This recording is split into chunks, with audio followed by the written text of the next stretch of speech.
"Look behind the painting, sir." The soft voice was barely more than a whisper, coming from a 6-year-old girl, the housekeeper's daughter, and it made Alessandro Moretti, the most powerful mafia boss in New York, stop in his tracks. The little girl wasn't crying. She wasn't frightened. She simply tugged gently at the sleeve of his suit, placed a tiny finger over her lips to signal silence, and pointed toward the large oil painting hanging behind his office desk. At first, Alessandro assumed it was nothing more than a child's imagination, but when he walked over and carefully lifted the painting off the wall, the blood in his veins turned to ice. A tiny listening device had been neatly attached to the back of the frame, silently recording every private conversation that had taken place in his office for days. What Alessandro could never have imagined was that this shocking discovery would mark the beginning of a ruthless betrayal, dragging him into a brutal war against the very people he had trusted most.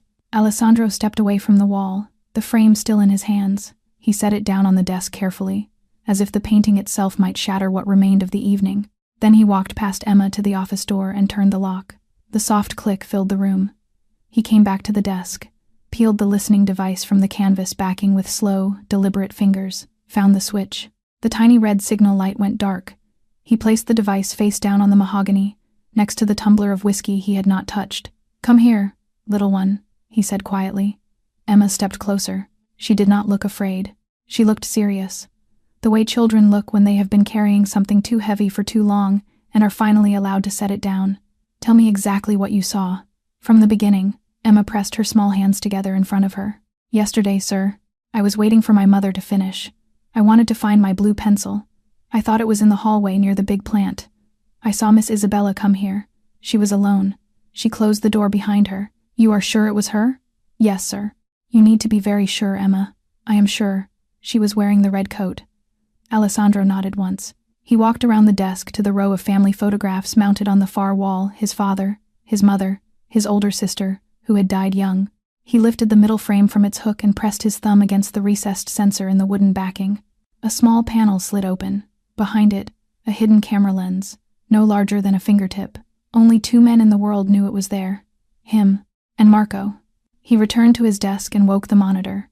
His fingers moved quickly across the keyboard, pulling up the private feed. The recording from the previous afternoon loaded in silence. At 4:17, the office door opened. Isabella stepped inside. She closed the door behind her and turned the lock exactly as Emma had said. She stood still for a moment, listening. Then she crossed the room to the wall behind his desk, lifted the oil painting from its hook, and set it down against the leg of the chair. From the inside pocket of her red coat, she took out a small black object. Her hands were shaking. She pressed the device against the back of the canvas, smoothed the tape with her thumb, then hung the painting back on the wall and stepped away to check that it looked untouched. She took her phone from her purse. Her lips moved. The audio was faint but clear enough. "It is done." She listened for a moment, then closed the call. She stood out in the middle of the office, with one hand pressed to her mouth. She did not smile. She did not look triumphant. She looked, for a full 3 seconds, as if she might collapse. Then she straightened her shoulders, adjusted her hair, and walked out. Alessandro watched the recording again. And a third time. The cold in his chest was not anger. Anger would have been simpler. This was the quiet, complete collapse of 3 years of assumptions, the dinners, the mornings, the whispered plans about children they would name after his mother. He locked the device inside the bottom drawer of his desk and turned the key. He looked at Emma. "From now on, anything strange you see anyone, anywhere, you tell only me. Not your mother, not anyone else. Only me." Emma nodded, like a small soldier receiving an order. A soft knock came at the door. Alessandro looked up. Emma looked up too. He raised one finger to his lips, the same gesture the little girl had used only minutes ago, and pointed her toward the leather armchair in the corner. Emma understood. She slipped into the chair silently and pulled her small notebook onto her lap, opening it to a blank page. Any adult glancing in would see nothing but a child drawing. Alessandro walked to the door and turned the lock back. He opened it. Isabella stood in the hallway. White dress, dark hair loose over her shoulders. She smiled the way she always smiled when she came looking for him at the end of a long day, soft, familiar, the smile that had, until this evening, meant home. "My love, I thought you had gone back already." "Not yet," he said. He stepped aside to let her in. Her perfume entered the room before she did. Jasmine, the same scent she had worn the night they met. Alessandro hid everything behind the smile he had perfected at 18 years old. the year his father died and he had taken over the family, the smile that told nothing, promised nothing, betrayed nothing. It had kept him alive through 15 years of war and negotiation. Tonight it felt like a mask worn against his own skin. Isabella noticed Emma in the chair and gave the child a small, polite nod. Emma did not look up from her notebook. Isabella turned back to him. I wanted to go over the guest list one more time before the weekend. I made a few changes. The Colombo family, I moved them to the second table, and your cousin Enzo asked if he could bring someone. She spoke lightly, easily, resting her hand on his arm. She kissed him on the cheek. Her lips were warm. In his head, Alessandro heard her voice from the recording. It is done, exactly as promised. He nodded at the right moments. He said the right things. He agreed about the Colombo family and asked a question about the flowers, because that was what she would expect. She talked for perhaps 10 minutes. Then she checked her watch and said she still had a call to return before dinner. She kissed him again, lightly, and left. The jasmine stayed in the air after her. Alessandro sat down in his chair. He did not move for a long time. Emma sat quietly in the corner, watching him without watching him. Finally, he reached for the private line, the one that did not go through the switchboard, the one only 3 men in the world had the number for. Marco Bianchi answered on the second ring. Come up, back stairwell, now.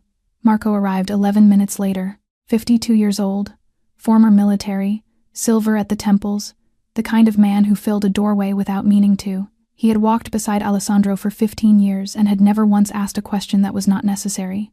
He watched the recording in silence. When it ended, he watched it a second time on his own. Then he looked up. What do you want to do? Not yet, Alessandro said. No confrontation, not until we know who she is working for. Marco nodded once. That night Alessandro did not go home.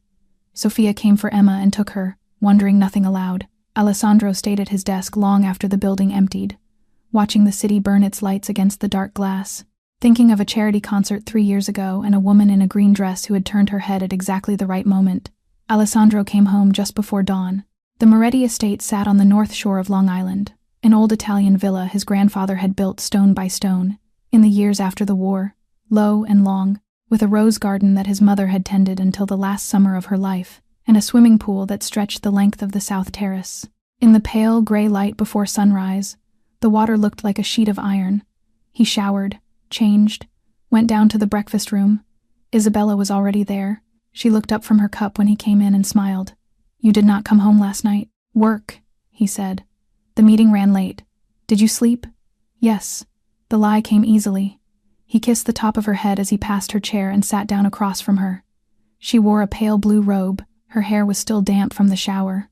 She looked beautiful. She had always looked beautiful, and this was the first morning of his life that the fact felt like a kind of injury. Sophia entered with the coffee pot. She was a small woman, thin, in her middle 30s, with tired eyes that had seen more than they should have. Behind her, Emma walked in her school dress, holding her small notebook and a bundle of colored pencils tied with a rubber band. Emma glanced at Isabella once, quickly, and then looked at the floor. Alessandro watched her look away. He watched it the way he would have watched a chess move. Sophia poured his coffee. Good morning, sir. Good morning, Sophia. Emma stood beside her mother, quiet as a shadow. Alessandro looked at the little girl and felt something turn in his chest that had nothing to do with betrayal or strategy. She had saved him from 3 more weeks of blindness. He did not yet know what it would cost her, and that thought was the worst of it. Isabella talked lightly about the florist, the tables, whether the string quartet should play during the toasts or after. Alessandro answered when he needed to answer. When breakfast ended, Isabella went upstairs to change. Sophia carried the tray back toward the kitchen. Emma trailed after her mother, then stopped in the long hallway when Alessandro touched her shoulder. He crouched down in front of her, his knees on the marble floor, his eyes level with hers. Emma, listen to me. From now on, you are my eyes in this house. If you see anything strange, anyone, at any hour, doing anything that does not feel right, you come to me, only me, not your mother, not any of the guards. Do you understand? Yes, sir. She opened her notebook and turned it toward him. A drawing of a small house, 3 figures at the door, the windows colored bright yellow. That is a good house, he said softly. Who lives there? People who do not leave. He was still looking at the drawing when a shadow crossed the tile beside them. Isabella had come back down the stairs on soft slippers, silent, and was standing at the end of the hallway. What are you two whispering about? Alessandro rose to his full height in one smooth motion. He smiled. I was telling Emma her drawing was very good. Emma slipped the notebook behind her back. Isabella's eyes stayed on the child for a full second longer than they needed to. Then her smile returned thinner today. Alessandro noticed. Stretched, like a cloth held one thread away from tearing. By late afternoon, Alessandro was back in the Manhattan office. He had taken meetings all day, moved through them like a man walking through water, said the right things to the right people, and remembered none of it afterward. Marco came in and closed the door behind him without knocking. He carried a slim folder under one arm and set it on the desk. The device, Marco said. Military grade. Not the kind you buy through a normal channel. I have seen 2 others like it, both in operations run out of Europe. The signal was encrypted. AES 256. We can trace where the audio was being received, but it will take time. Days, not hours. Do it quietly. Nothing that touches the house network. Already done. Marco opened the folder. Something else. Her phone records for the past 3 weeks. Not the number you know about. A second line. 7 calls placed from it. All outgoing, none received. All to the same recipient. The signal routed through Istanbul before it went anywhere else. Whoever she was speaking to did not want to be found. Alessandro looked at the printout. 7 timestamps. Some at odd hours, 3 in the morning, 4:30 in the morning. Times when he had been asleep beside her, believing she was asleep too. Put 2 more men outside the estate. Rotate them. Standard laborer clothes. Nothing that draws the eye. I want to know every car that comes near the front gate and every person who walks past the perimeter. Yes, sir. Marco left the way he had come, through the back stairwell. Alessandro sat with the folder for a long time before he stood up and reached for his coat. The drive home was quiet. He watched the sun fall behind the city in the rearview mirror. The estate smelled of garlic and rosemary when he walked in. That was the first strange thing. The house always smelled of whatever the cook had made, but the cook was gone. The kitchen staff had been dismissed for the evening. In the kitchen, he found Isabella at the stove, sleeves pushed up, a wooden spoon in her hand. She turned when she heard him. I sent everyone home. I wanted to make you dinner. She had never cooked for him, not in 3 years. She hired chefs. She arranged tastings. She curated meals the way she curated everything else about their life together. She did not stand at a stove with tomato on her wrist, and her eyes rimmed faintly red, as if she had been crying not long before. Beautiful, he said. They ate in the small dining room by the garden window. She talked about the wedding again. About the honeymoon, a villa she had found on the cliffs above Amalfi, with a private path down to the sea. She had already spoken to the housekeeper who would open it for them. Alessandro nodded, answered, watched her hands. Afterward he stood at the tall window looking out over the dark lawn. He heard her come up behind him. She wrapped her arms around his waist and rested her forehead between his shoulder blades. Her voice was very small. If one day I hurt you, please remember that I still love you. Alessandro froze. He did not understand. He did not ask. He put his hand over hers and held it there. That night he did not sleep at all. Morning came without him having slept. Alessandro rose before 6. He dressed carefully, dark suit, no tie, and went down to his private study on the ground floor of the estate, the one that looked out over the rose garden. He set the black recording device from the Manhattan office in the center of the glass table.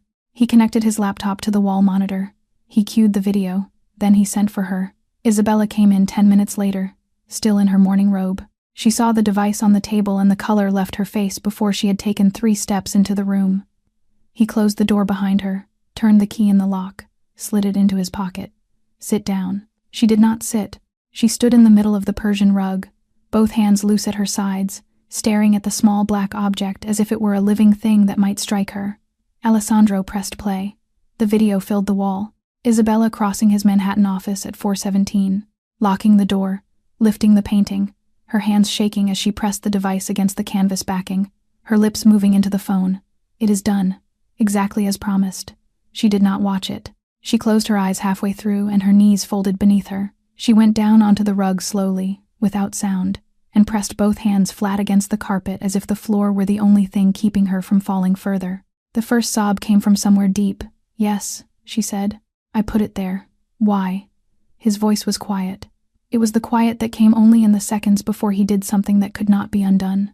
Marco had heard it exactly twice in 15 years, and both times a man had died before sunset. Isabella shook her head. Tears fell onto the rug in slow, dark spots. Please, please do not make me answer. I can accept that you will hate me.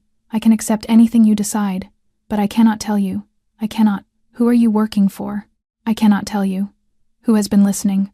I cannot tell you. He looked at her for a long time. 1 minute, 2, 3.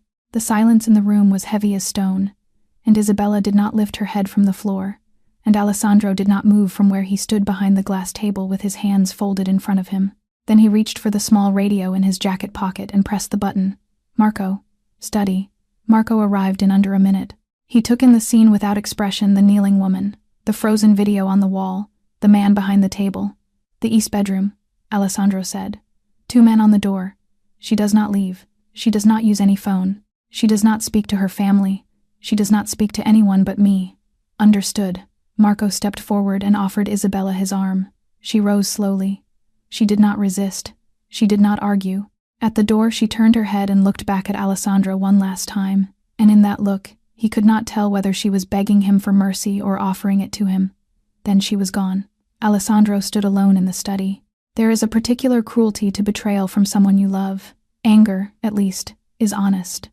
Anger tells you what you are looking at, but when love and deceit wear the same face for 3 years, a man does not lose his faith in one person. He loses his faith in his own ability to see.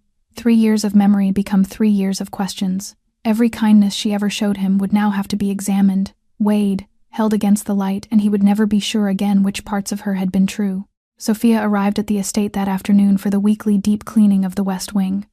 She brought Emma with her, as she always did. The child had not been told anything. As far as Sophia knew, Isabella had a migraine and was resting upstairs. No one had corrected her. Alessandro sat in the library. He had not moved for almost an hour. The fire in the tall stone hearth burned low. He watched the flames without really watching them, his glass of whiskey untouched on the side table, one hand resting flat on the arm of the chair. He had eaten nothing since morning. He did not hear the door. He heard the small footsteps. Emma crossed the library rug and stopped beside his chair. She did not speak at first. She simply stood there, her notebook pressed to her chest, until he turned his head and looked at her. Emma? She glanced once toward the doorway, then took hold of the sleeve of his jacket and pulled gently. He understood. He leaned down toward her, and she leaned up toward him, and she whispered so quietly he had to still his breath to catch the words. Sir. 2 weeks ago I heard Miss Isabella on the telephone, in the rose garden. It was very early. She was crying a lot. She said, Please. I did exactly what you asked. Please do not hurt her. Alessandro did not move. He slid off the chair and lowered himself onto the rug so that he was level with her. His knees on the floor, his face at the same height as hers. Say that again for me, little one. All of it. Emma closed her eyes the way children do when they are trying very hard to remember something exactly. She said, Please. I did exactly what you asked. Please do not hurt her. And then she was quiet. And then she cried more. And then she said the same thing again. Her. Yes, sir. You are sure, she said her. I am sure. I remember because I thought she was talking about a person. But I did not know who. She was crying the way my mother cries when she remembers my father. My father died when I was very small. Alessandro looked at the little girl for a long time. Her eyes were completely clear. She had no idea what she had just done that she had, in the span of 30 seconds, taken the story he thought he understood and turned it upside down on the floor between them. Thank you, Emma. Yes, sir. When did she say this? What time of day? Very early. The sun was just coming up. My mother was in the kitchen, and I went outside to look at the roses because they were wet. Which morning? Emma thought. The morning after the man with the silver hair came to dinner. Alessandro remembered the dinner. A cousin from Sicily. 2 Fridays ago. He put his hand on the top of Emma's head for 1 second. Then he stood, crossed to the door, and called quietly down the hall for Sophia. He walked Emma back to her mother himself. He said only that Emma had shown him a nice drawing. He watched the two of them disappear down the corridor toward the service door. Then he went back into the library and stood at the tall window that looked out over the garden. The roses were in early bloom. Isabella had stood down there 2 weeks ago, in the dawn, crying into a phone and begging someone not to hurt her, not to hurt someone Isabella loved enough to destroy her own life for. Alessandro called Marco to the study late that night. The house was quiet by then. Sophia and Emma had long gone home. The 2 guards outside the east bedroom door had changed shift. The kitchen staff had cleaned and left. Only the exterior lights of the garden burned. throwing long yellow rectangles across the terrace stones. Marco came in without a sound and closed the door. Alessandro was standing at the fireplace with his back to the room. He did not turn. "The little girl came to me this afternoon. In the library." He repeated Emma's words. Every one of them. Word for word, the way Emma had said them. "Please, I did exactly what you asked. Please do not hurt her." Then the pause, then the sentence again. When he finished, Marco did not answer immediately. Marco was not a man who was easily surprised. In 15 years, Alessandro had watched him receive bad news from every direction. Dead brothers, lost shipments, betrayed allies, and never once had the older man needed a moment to gather himself. Tonight he needed it. He stood in the middle of the room and looked at the floor and thought. Finally, he lifted his head. "If she is being coerced," Marco said slowly, "then whoever is coercing her has something valuable enough to make her trade her whole life for it. It is not money. She has money. Everything she could want, she has, because of you. It has to be a person. Yes, someone she loves enough to bury her own future for." Alessandro nodded. "Find them. Her parents, her sister, cousins, old friends from school, anyone who has been close to her at any point in the last 10 years. I want every name, every address, every place they should be right now. And I want to know which of them is not where they should be. Tomorrow morning. Tonight." Marco inclined his head once and left. Alessandro stood by the fire a moment longer. Then he walked out into the corridor and down the long hallway of the east wing. The wall lamps were dimmed low. His shoes made no sound on the runner. He stopped in front of the door. There was a small vertical gap between the door and the frame, a hairline of light. He put his eye to it. Isabella sat on the wide window seat with her knees drawn up to her chest and her arms wrapped around them. She had not undressed. She was still in the pale blue robe from the morning. She was looking out at the dark garden at the roses she had cried in 2 weeks ago, and her face was not weeping. It was empty. That was worse. Then he noticed the small silver chain around her neck. It had a tiny heart on it, no larger than his thumbnail. She was wearing it now the way she had worn it every single day of the 3 years he had known her, in the shower, in bed, at every dinner, under every dress. He had never once seen her take it off. He had never once asked her where it came from. 3 years beside a woman, and he had never asked. He stepped back from the door. He did not open it. He turned and walked slowly back down the hallway, past the guards who did not meet his eyes, down the wide staircase into the library. He crossed to the sideboard and poured a whiskey. He did not drink it. He sat down in the chair by the cold hearth and set the glass on the table beside him and stayed there until the sky outside the tall windows began to turn gray. Marco came into the study at 7 in the morning with a folder under his arm and dark half circles beneath his eyes. He had not slept either. Alessandro was still in the same chair by the cold hearth. The whiskey glass was still on the side table, still full. "You were right to move fast," Marco said. He set the folder on the desk. "There is a name." Alessandro rose slowly and crossed to the desk.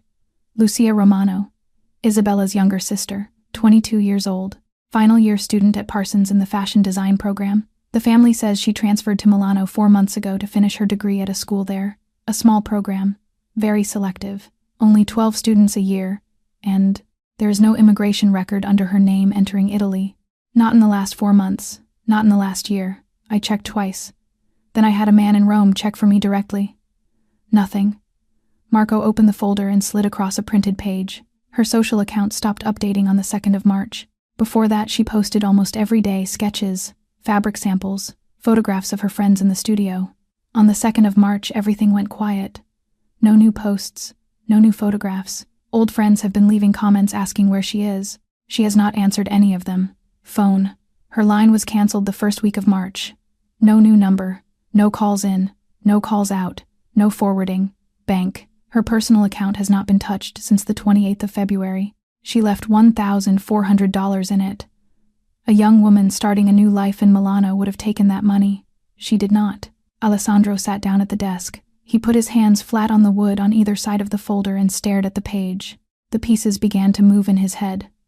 The small silver chain around Isabella's neck, a chain a young sister might have given her. The morning in the rose garden, the crying voice on the telephone, the word her, the whispered sentence at the window 2 nights ago. "If one day I hurt you, please remember that I still love you." A woman does not speak that way to a man unless she has already been forced to make a decision she cannot survive. "Someone took her," he said.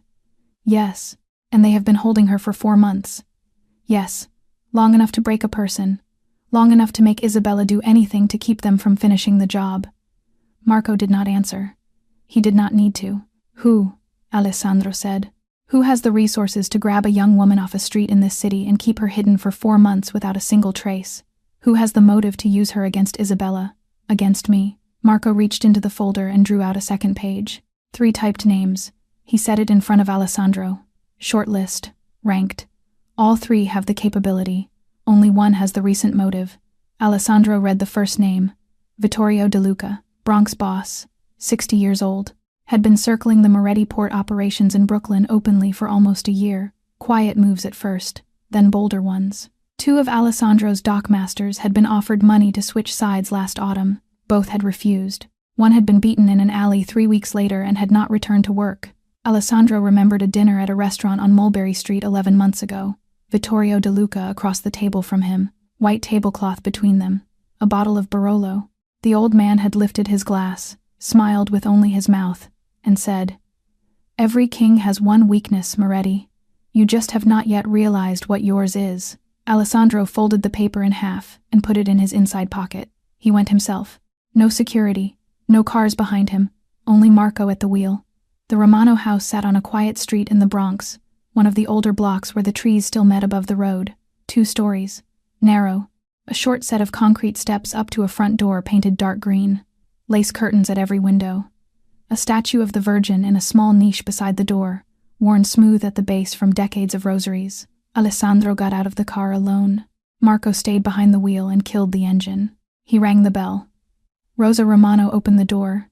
She was a small woman in her late 50s, her hair pulled back, a dishcloth still in her hand. When she saw him standing on her front steps, her face went through 3 colors in as many seconds. She stepped back without a word and let him in. Antonio came from the kitchen, broad shoulders, a carpenter's hands. He had been a carpenter for 40 years. He stopped in the doorway when he saw who was in his living room and stood very still, as a man stands when he is deciding whether to fight or to pray. A boss of one of the 5 families did not come to your house on a Wednesday morning unannounced without wearing a coat because it was good news. It was never good news. "Please," Alessandro said. "Sit down, both of you." They sat on the old sofa across from him. Alessandro took the armchair. He kept his hands folded on his knees. He did not raise his voice. He looked at Antonio first, then at Rosa, and then he spoke plainly. "I know Lucia is missing. I know Isabella is being forced to do something against me. If the 2 of you stay silent, I cannot save either of them." Rosa's face crumpled. She pressed both hands over her mouth and folded forward until her forehead nearly touched her knees, and the sob that came out of her was the sound of 4 months of terror let out all at once. She rocked back and forth. Antonio sat beside her and did not touch her, as if he could not trust himself to. Then Antonio stood up. He walked to the window. He walked back. He walked to the fireplace where a photograph of his 2 daughters as little girls stood in a silver frame. He picked it up. He put it back. He turned around. 3 months ago, he said, a man came to this house. He was well dressed. He was not young, silver at the temples. He did not give a name at the door, but I recognized him from the papers. Vittorio De Luca. Alessandro did not move. He came inside. He sat where you are sitting. He put a photograph on that coffee table. Our Lucia. She was tied to a chair. Her face was bruised. Her lip was split. She was looking at whoever was holding the camera and she was crying. Antonio's voice broke, and he stopped and waited for it to come back to him. He said if we spoke a single word to anyone, he would kill her. He told us what to say. He told us she had gone to Milano to finish her degree. He said if my wife could not lie about it, if she cried in front of the neighbors, he would send us pieces of our daughter in the mail until she learned. Rosa was still folded forward on the sofa, not weeping now. Beyond weeping, we did not tell Isabella. He said if we told her, he would kill Lucia. He said Isabella had her own instructions. You never told her you knew. No. And she never told you she was being contacted. No. 4 months. 1 family. 3 people carrying the same terror in 3 separate silences, each one believing they alone knew. Alessandro stood. He crossed the small living room and put his hand on Antonio Romano's shoulder. I will bring your daughter home. I swear it on my father's grave. He walked out. Marco found it that afternoon. While Alessandro had been sitting in the Romano living room, Marco's men had been going through the master bedroom of the estate, the room Isabella had shared with him, with the quiet thoroughness of people who knew how to search without leaving traces. They lifted mattresses. They checked seams. They opened the false bottoms of jewelry boxes. They ran their palms along the underside of every drawer. The bedside table gave it up on the third pass. A small drawer at the bottom, lined with dark blue velvet. One of the men noticed the velvet lay slightly higher on the right side than on the left. He lifted the lining. A slim black phone lay in the space beneath. Not one of the phones Alessandro had ever bought her. Marco brought it to the private office at the estate. He set it on the desk between them. It is locked. Alessandro sat down and picked it up. He looked at it for a moment. Then he typed 6 digits without hesitation. Lucia Romano's birthday. Antonio had said the date in the living room 3 hours earlier, gently, the way a man says the name of a saint. The screen opened. The messages were organized by week. 15 weeks of them, each one a video file from a blocked number. Each one dated, timed, labeled with nothing but a number in sequence. Alessandro opened the first. Lucia was tied to a wooden chair in a windowless room. Concrete walls. A bare bulb overhead. She was thinner than the girl in the silver frame on the Romano mantelpiece, but he recognized her, the same shape of the eyes as Isabella, the same line of the jaw. Her face was already bruised in this first video. Fresh bruises, purple. She was crying. She was calling for her sister. She said the word Isabella 7 times before the video cut. The second video, 1 week later. She was thinner. Her lip was split. A man in a black hood struck her across the stomach with a length of rubber baton. Once, twice, 3 times. She made a sound that was not quite a scream. The third, cold water from a bucket. She was already soaked from the previous one. She shook so violently the chair rocked on its legs. Alessandro watched them all. He did not look away from a single one. Marco stood beside the desk with his eyes on the floor and his hands folded behind his back and did not speak. 15 videos. The last one was the shortest. Lucia was still tied to the chair. She was slumped now, her head hanging forward, hair over her face. Behind her, a man stepped into the frame. Silver hair, dark suit. He walked with the ease of a man in his own house. He held a small folding knife open in his right hand and he smiled, not at Lucia, but directly at the camera. Good evening, Signor Moretti. If you are watching this, it means your beautiful fiancée has failed to do what she was told. If you would like the Romano girl to keep breathing, you will do exactly as I ask. The painting, the deadline is your wedding day. If she tells you anything at all, I will begin sending her back to you in pieces. We will start with the little finger of her left hand. The video ended. Alessandro sat with the phone in his hand for a long time. He set it down on the desk very slowly, the way a man sets down something breakable. His hands were shaking. His hands had not shaken in years. Marco lowered his head further, and still did not speak. There is a kind of cruelty in this world that dresses itself as betrayal. A woman kneels in a Persian rug and confesses she planted a listening device, and refuses to say why, and the man who loves her calls it treachery, and locks her in a bedroom, and turns her look of parting into a wound he will carry the rest of his life, and all the while she is dying quietly in his house to save someone else. Those who do not look closely enough always mistake the two. Love wearing its darkest mask looks exactly like the thing it is not. Isabella had not betrayed him. She was disappearing by inches inside her own silence, and she had chosen his hatred over her sister's death, and she had done it alone. Alessandro went up the east corridor that same night. He carried the black phone in his hand. He did not walk quickly. Every step was the length of what he had done to her. 2 guards stood outside the door of the east bedroom in dark suits, hands folded in front of them. They straightened when they saw him coming. "Leave, both of you. Go downstairs and wait until I send for you." They did not ask. They went. He turned the key in the lock and opened the door. The room was dim. 1 small lamp burned on the vanity. Isabella lay curled on the far side of the wide bed on top of the covers, still in the pale blue robe, her knees drawn up to her chest. She had not moved in hours. Sophia had brought her food 3 times over the last 3 days, and each tray had come back almost untouched. Her hair was tangled against the pillow. Her cheeks had hollowed. She looked, in the small yellow light, like a woman being erased from herself 1 hour at a time. She turned her head when the door opened. She saw who it was, and closed her eyes again, as if she could not bear the sight of him tonight.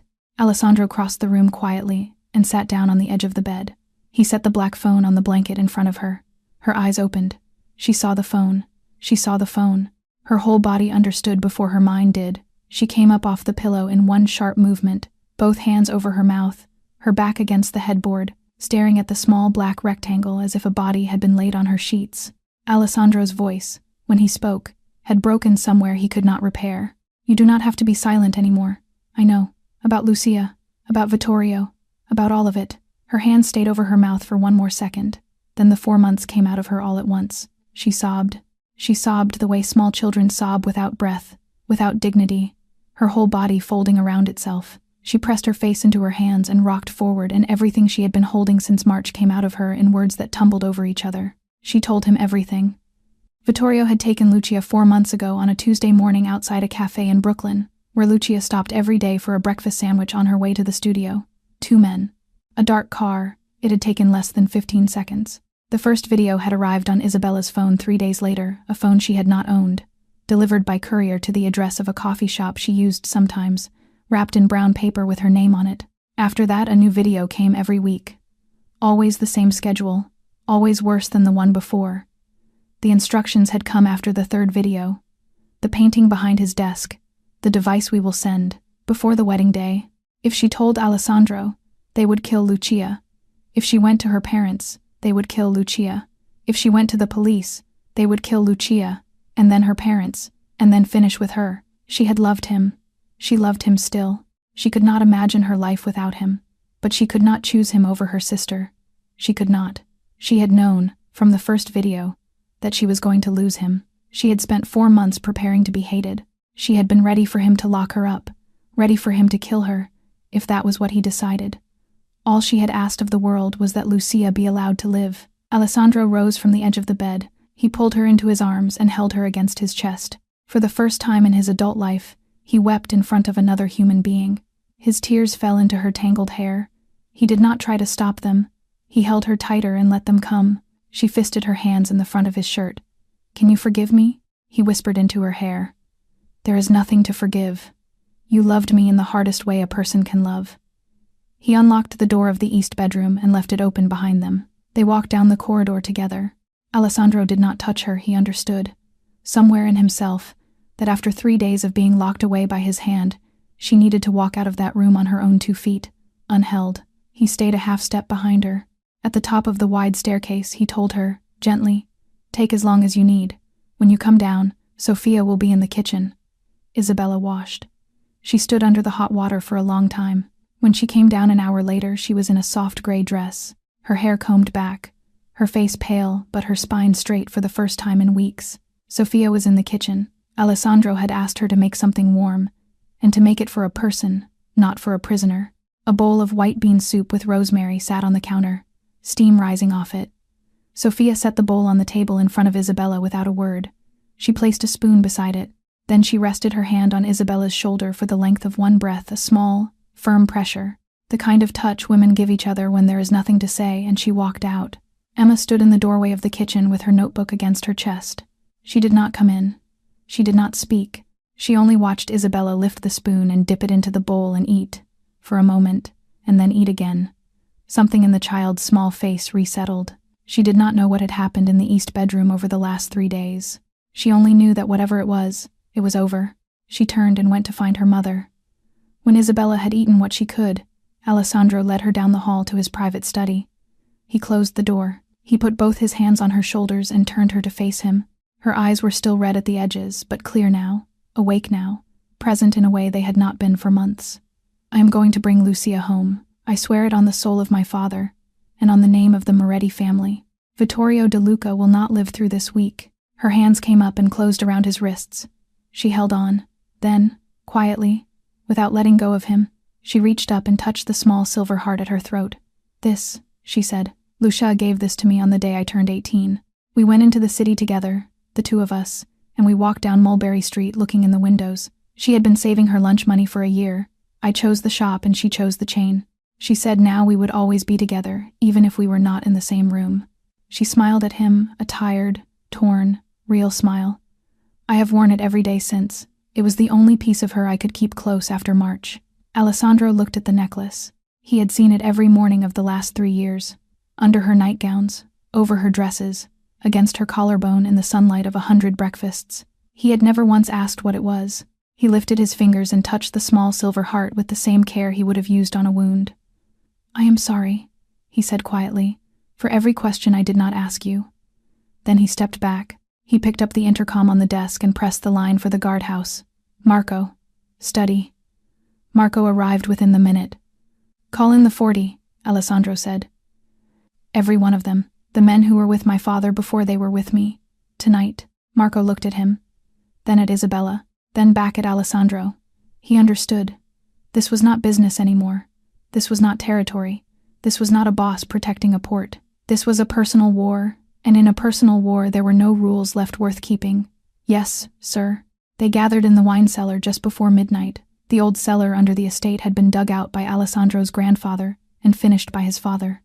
And it was where the family's real decisions had always been made, beneath the racks of Barolo, at the long oak table lit by a single lamp overhead, on a floor of worn brick that had heard 3 generations of oaths.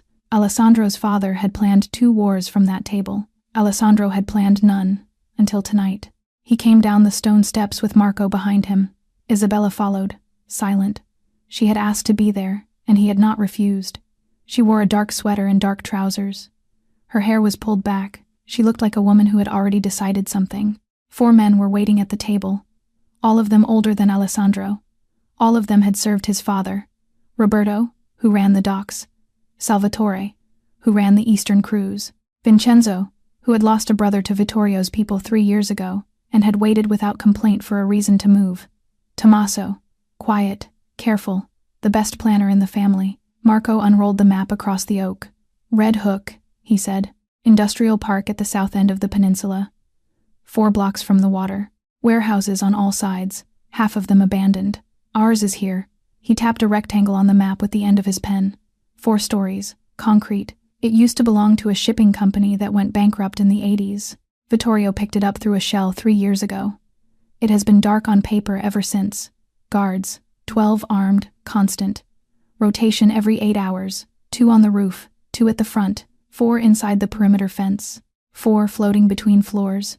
Cameras on all 4 sides, plus the interior corridors. 1 main entrance, the loading bay at the front. 1 rear exit, a service door onto an alley. The alley leads out to a fenced lot behind the building. Alessandro leaned over the map. Weapons? Automatic. Some heavier equipment on the upper floors. We have not been able to identify what. Assume worst. Where is she being held? 2nd floor, interior room, no windows. Based on the videos and the acoustics, this room... Marco touched a small square near the center of the 2nd story. We cannot go during the day, Vincenzo said. No, Alessandro said. The precinct is 12 minutes out. Any daytime action. Patrol arrives before we finish. We go at night. Tommaso spoke for the first time. Shift change is at 4 in the morning. The tired ones will be at the end of an 8-hour rotation. The fresh ones will not have arrived yet. 2 in the morning is the softest window. 2 in the morning, Alessandro agreed. Tomorrow night. He looked around the table. 2 teams. My team takes the front. 25 men. We breach the loading bay with shaped charges and go in fast. We push straight to the 2nd floor and we do not stop until we have her. Marco takes the 2nd team. 15 men. He covers the rear exit and holds the alley. Nothing leaves that building except our people, and no one from the surrounding blocks reaches it. Vittorio has soldiers on 3 of the corners within 4 minutes' walk. Marco cuts them off before they can converge. Roberto nodded slowly. Reinforcements from his side of Brooklyn? He has a house in Bay Ridge. 15 minutes by car. Assume he calls them the moment the first charge blows. We have to be in and out before they arrive. 12 minutes total inside the building. That is the window. 12 minutes is not a lot of time to clear a 4-story warehouse. We are not clearing it. We are extracting her. Anyone who stands between us and the 2nd floor will be handled. Everyone else can run. The men nodded, one after another. Isabella sat in the corner of the cellar throughout, on a small wooden chair against the stone wall. She said nothing. She listened to every detail. Her face was pale in the yellow light, but her eyes did not move away from the map. Not once. And when Marco described the 2nd floor, she leaned forward a little as if trying to memorize the shape of the room where her sister had been kept. When the meeting ended, and the 4 commanders climbed the stone steps back up into the house, Isabella stood. She walked out of the cellar without looking at Alessandro, and went up toward the bedroom. Alessandro watched her go. He already knew. He knew she was going upstairs to pull dark clothes from the wardrobe, to lay them out on the bed, to sit on the edge of the mattress and wait for him to come and try to stop her. He stood by the tall window in the study for a long moment. He exhaled slowly. Then he went up the stairs to have the argument he was going to lose. He climbed the stairs slowly and pushed open the bedroom door. Isabella was sitting on the edge of the bed, exactly as he had known she would be. Dark trousers laid out beside her, a dark, long-sleeved shirt, a soft cap for her hair. She was already lacing up a pair of low black boots. Alessandro closed the door behind him. "You are not coming." His voice was harder than she had ever heard him use with her, harder than the morning in the study when he had ordered her locked away. He was not being cruel. He was being clear. "Too dangerous. You have never fired a weapon. You have never been in a room with men who are trying to kill you. You have not slept properly in 3 days. You could die inside that building, and the men around you would not be able to protect both you and your sister at once. I cannot lose you a second time. Isabella, I will not." She looked up from the laces. For the first time in weeks, she was not the woman who had knelt on his Persian rug 3 mornings ago. She was not the woman he had seen through the crack of a door with empty eyes. She stood up from the edge of the bed and pulled her spine straight and looked at him directly, without pleading, without tears. "If I do not go, I will regret it for the rest of my life. Isabella Lucia is my sister, my blood. I was silent for 4 months while she was being beaten every single day so that I could sit at your dinner table and eat pasta and talk about wedding flowers. I cannot be silent for 1 more night. If you do not let me come with you, I will follow on my own. In my own car. If you have your men stop me at the gate, I will find another way. I will walk to Brooklyn if I have to. But I am going to be in that building when the door comes down. I am going to be the first face my sister sees." He looked at her for a long moment. He had seen many things in her eyes in 3 years. Warmth, fear, laughter, love. Recently, a grief he had not understood. He had never once seen this, complete resolve, the kind of certainty that no argument would move, the kind that a person only arrives at after they have already died once inside themselves and have decided how they will spend what remains. He crossed the room to the wall behind the wardrobe. He pressed a section of the paneling in a specific place. A door swung inward, a small cabinet built into the wall, lined with steel. Inside, a row of handguns rested on padded shelves. He took down a short Beretta, 9mm, compact frame, easy grip. "Come here." She came. He showed her the magazine release. He showed her how to seat a fresh magazine, how to pull the slide, how to check the chamber. He showed her the safety and the trigger discipline and the 2-handed grip, thumbs forward. He walked her through it 4 times. Her hands shook. She did not stop. She did each motion again, and again, and again, until her hands remembered what her mind was still frightened by. She did not look up at him for approval. She kept her eyes on the weapon. There was a small knock at the door. Alessandro turned. Emma stood in the open doorway in her nightdress, her hair loose over her shoulders. She had been staying at the estate that night at Alessandro's request. He wanted Sophia and the child under his roof, under his guards, until this was finished. She held a folded paper against her chest. She walked across the room to him. She did not look at the gun in Isabella's hands. She looked only at his face. She held the paper out. Alessandro crouched down. He took it. He unfolded it. A drawing. A small house with a peaked roof. 3 figures standing at the front door, side by side. A tall man on the left, a woman with long dark hair on the right, a younger girl between them. The windows of the house glowed bright yellow, colored in with the heaviest strokes of the crayon, as if Emma had wanted to make sure the lights would be on when they arrived. "For when you come back, sir," Emma said quietly. With all 3, Alessandro could not speak. He rested his hand on the top of her head for 1 long second. Then he stood. He folded the drawing carefully and handed it to Marco, who had come to the doorway behind Emma. "Put it in the safe," he said. "I want it there when we return." 1:30 in the morning. 5 black SUVs rolled down the long private drive of the Moretti estate in complete silence. Their headlights were off. Only the soft red glow of the dashboard clocks lit the men inside. The gates opened, and the gates closed, and the small caravan slid out onto the empty coastal road, under a moon that kept ducking behind low clouds. Alessandro rode in the lead vehicle. Marco drove. Isabella sat in the back seat beside Alessandro. She wore dark trousers, dark boots, a black tactical vest with soft body armor sewn inside the panels. Her hair was pulled back tight and covered by a dark cap. In the small mirror over the visor, Alessandro caught his own reflection once and did not recognize it. The eyes of a man on his way to do the thing he had spent 15 years learning not to do in his own city. He looked at her instead. Beneath the collar of her vest, at the hollow of her throat, the small silver chain still caught the faint glow of the dashboard, the tiny heart resting against her skin, as it had for 9 years. Isabella lifted her hands. She undid the clasp. She lifted the necklace off over her head with the same care she used when she was tired. She held it out to him. Keep this for me, until Lucia comes back." Her voice was quiet, steady. "If I do not come back, give it to Lucia." Alessandro took the small chain in the palm of his hand. It was warm from her skin. He closed his fingers around it. He did not answer her. There were things a man was allowed to say on the way to a fight, and things he was not, and the promise she was asking for was one of the ones a man was not. He unzipped the inner pocket of his jacket, the one on the left side over his heart, and slipped the necklace inside, and zipped it shut again. She nodded once. She understood. The SUVs turned south and crossed the bridge into Brooklyn. The city fell away behind them.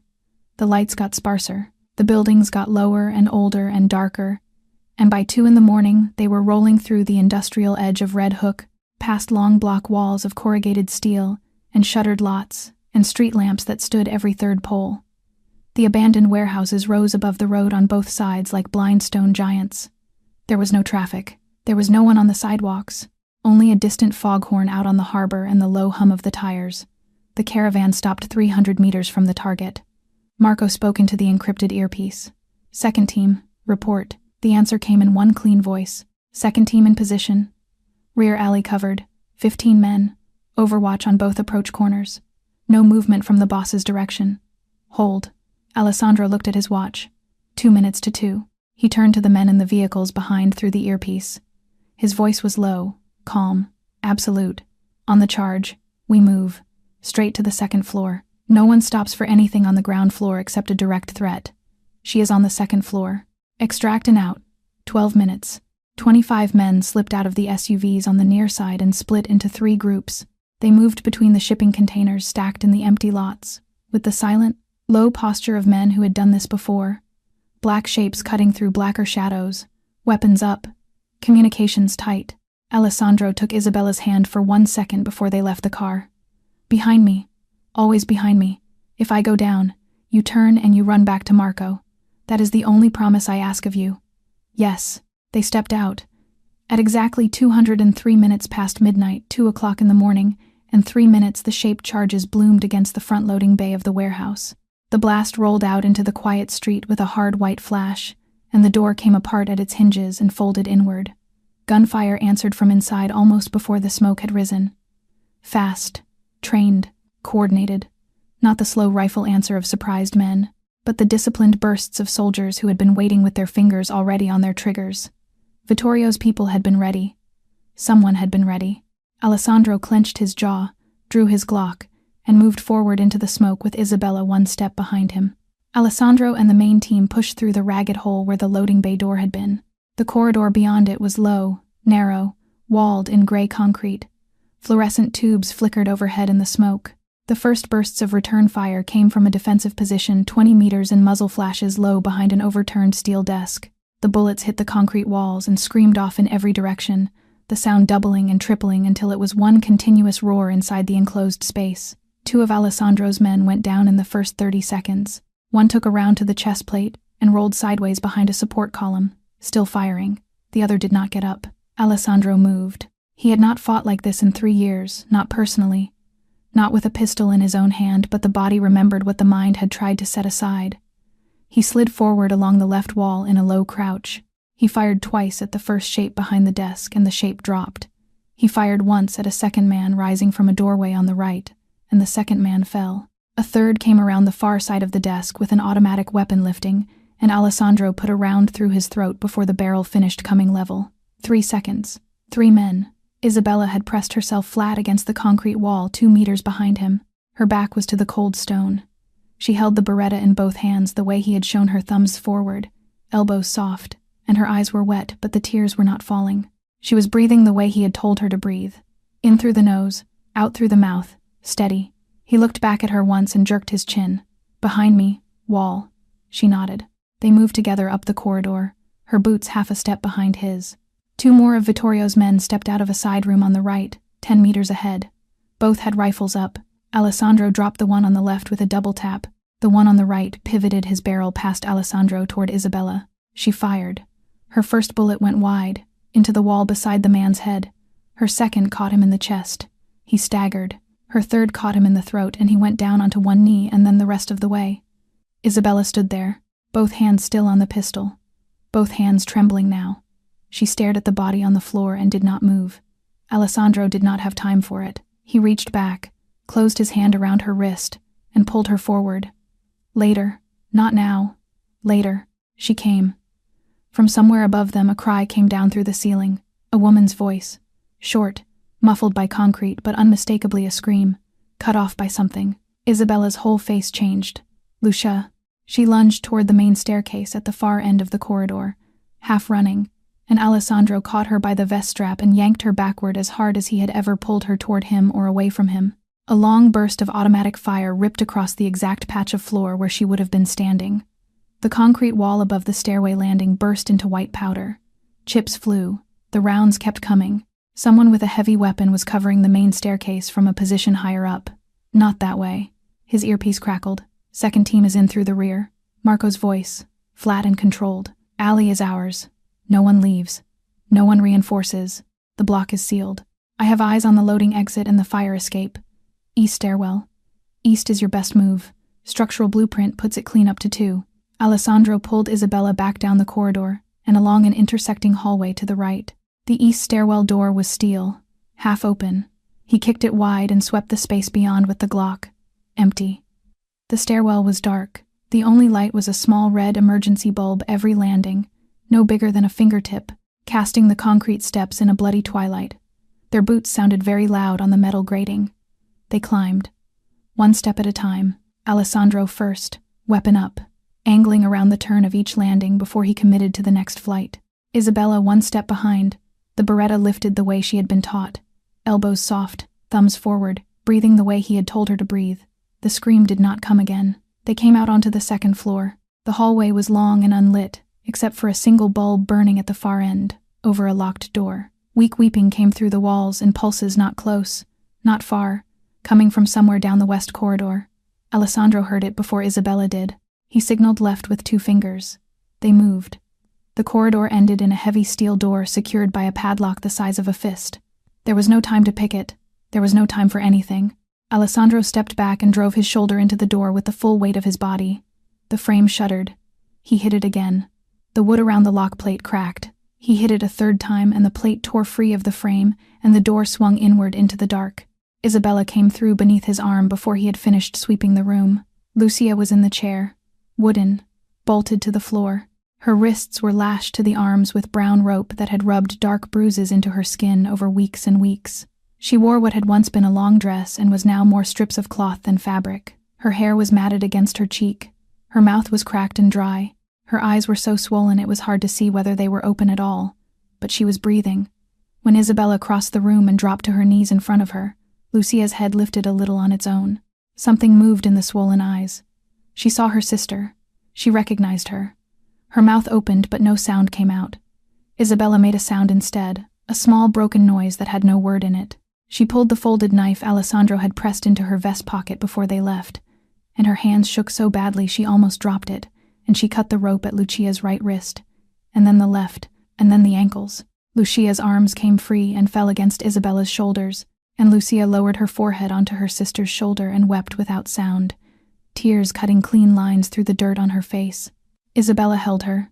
Alessandro stayed in the doorway, his back to the room, his weapon out, watching the corridor. His pulse was in his throat. He could hear gunfire 2 floors below, and behind him his men, still working the ground floor, still holding. Then footsteps.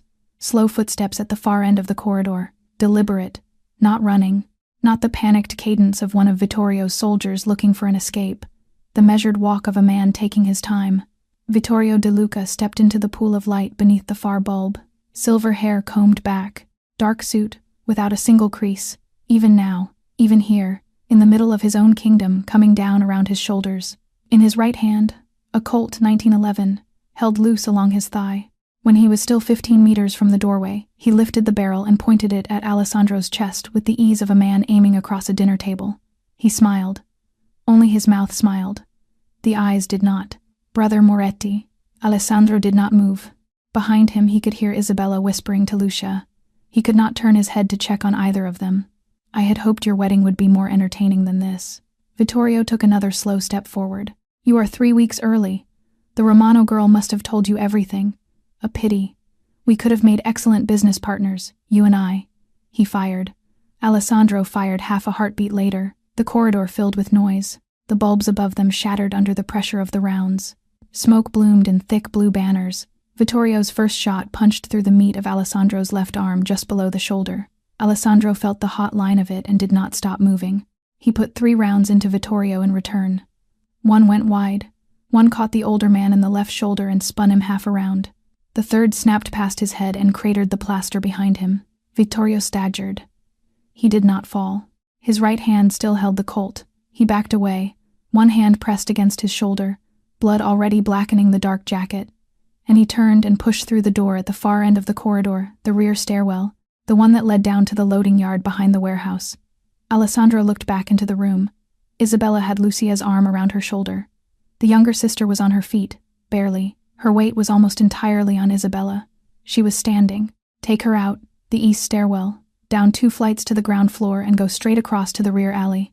Marco is there. Do not stop. Do not look for me. Isabella looked at him with Lucia against her side. She understood without asking that he was not coming with them. Yes. He held her eyes for 1 second. Then he turned and went after Vittorio into the smoke. The rear yard of the warehouse was a narrow lot between 2 long rows of shipping containers stacked 3 high on either side. A light rain had begun to fall. Late spring rain in New York, cold and thin, more mist than water, silvering the black wet concrete under the security lamps. The air smelled of oil and salt from the harbor a few blocks south.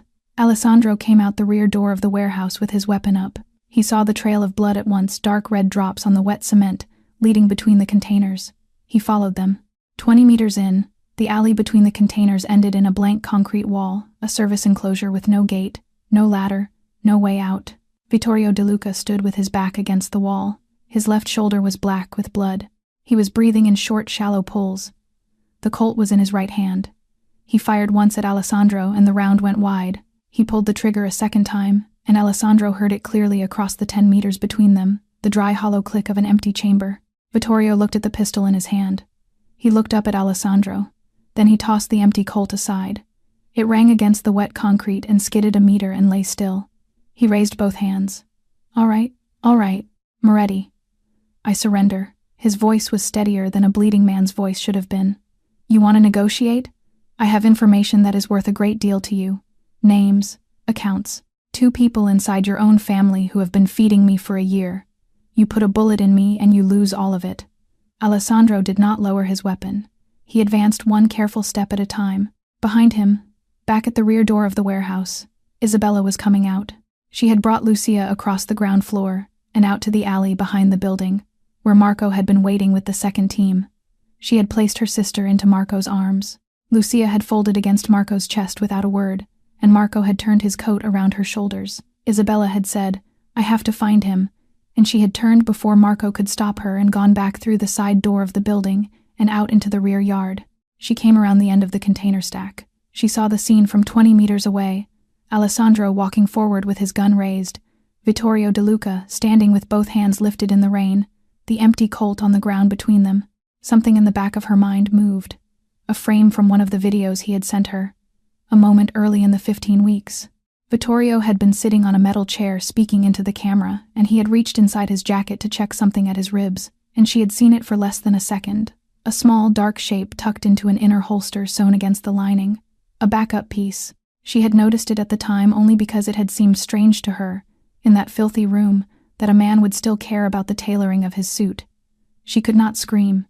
Her throat would not make the sound. Her legs moved before her mind finished the thought. At the exact moment, Alessandro stepped within arm's reach of Vittorio to take him by the collar. Vittorio's right hand dropped from the air and slipped inside the dark jacket. He drew a small Ruger. He brought it up level with Alessandro's chest. Isabella crossed the last 4 meters in a single flat sprint and put her body between them. The Ruger fired. The bullet went through her right shoulder above the vest line, at the soft place where the ballistic panel ended. Blood sprayed forward onto the front of Alessandro's jacket and onto his throat. Isabella went down onto the wet concrete. Alessandro's mind stopped and started again inside a single second. He fired 3 rounds into Vittorio De Luca's chest so fast that the 3 shots sounded like one long tearing noise. All 3 hit. Vittorio dropped straight down where he stood and did not move. His eyes stayed open toward the rainy sky. His lips shaped something that made no sound. Then even that stopped. There is a truth about sacrifice that words are not built to carry. A person can say, "I love you every day for 30 years, and still be lying at the end of it. Language is a small thing and easily bent, but when a body throws itself between yours and a bullet, in the fraction of a second before thought the body is not able to lie, it cannot pretend. It only obeys what a life has already decided. There is no clearer sentence in any human language than that motion." Alessandro dropped to his knees on the wet concrete and gathered her against his chest. He pressed his hand over the wound. He shouted for Marco into the earpiece and his voice cracked open on the name. Blood ran through his fingers. It soaked through the panels of her vest, warm against his palm. She was still breathing, shallow, fast. Her eyes were open, and they found his face. "Lucia," she whispered. "Safe?" He nodded. He could not speak. He bent his head and kissed her forehead. Her hair was wet from the rain. She tasted of rain and iron. Marco was already running toward them across the yard with 2 men and a folding stretcher, the wheels rattling against the concrete. The Moretti family kept a private hospital on the 7th floor of a Manhattan medical building, a whole secured floor, no public access, 1 entrance, 1 elevator that would not stop unless the right code was entered. They took Isabella straight into surgery the moment the SUV stopped at the loading dock. Alessandro sat on a hard plastic chair in the corridor outside the operating room. There was still dried blood on his shirt. A nurse had cleaned and wrapped the round through his left arm quickly and without fuss when he refused a proper room, and he had let her, and then he had sat down on the plastic chair and put his hands on his knees and not moved. For the first time in his adult life, he did not know what to do with his own hands. They were still the hands that had pressed against her shoulder in the rain. They were still warm from her. Marco stood at the far end of the corridor with his back to the wall, weapon under his suit jacket, watching the elevator. Lucia sat in the chair next to Alessandro, a hospital blanket over her shoulders. A doctor had already looked her over bruises, malnutrition, a broken rib that had healed wrong months ago. But no infection, no life-threatening injury. She did not speak. She cried without sound, both hands folded in her lap, and her swollen eyes did not leave the door of the operating room. Sophia and Emma arrived 30 minutes later at Alessandro's request. He had wanted them under a roof he could trust for the rest of that night. Sophia sat down beside Lucia and put an arm around the girl's shoulders, as if she had been waiting to do exactly that for 4 months. Emma came and sat on Alessandro's other side without a word. She took hold of the hem of his jacket in one small hand and did not let go. 4 hours passed. They passed like 4 years. At the first gray light of morning, the surgeon came out. He was still in his gown. He looked at Alessandro and gave a single short nod before he even spoke. The bullet missed the main artery. It missed the lung. She lost blood, but not too much. There is muscle damage in the shoulder that will take weeks of therapy to come back from. She will need rest, but she is going to live, all the way. Alessandro let out the breath he had been holding for 4 hours. He stood. He walked into the room. Isabella lay against white pillows with a line running into her left arm. Her right shoulder was bound in white. Her face was pale, but her eyes opened when he sat down in the chair beside the bed and took her small, cold hand in both of his. She looked at him. She smiled. It was a very small smile, and it was the most honest thing he had ever seen on a human face. He slid off the chair and knelt on the floor beside her. The most powerful boss in the city of New York, on his knees beside a woman in a hospital bed, tears falling onto the white blanket.